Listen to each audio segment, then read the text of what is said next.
What would be the problem with an intermediate range jet, say if one should start operating at Roanoke Airport?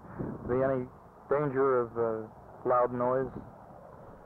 Noise is always a problem. It's a problem that almost everyone, the agency, the Federal Aviation Agency, which I represent, is working very hard on it, and the different port authorities and airport authorities are working very hard on this problem. It's one that, there again, is growing and growing.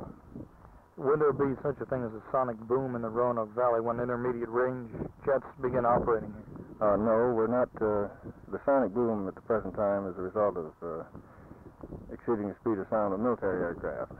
No civil transports are operating above the speed of sound. There's been a lot of people may have noticed the talk about the supersonic transport, but that's a few years away.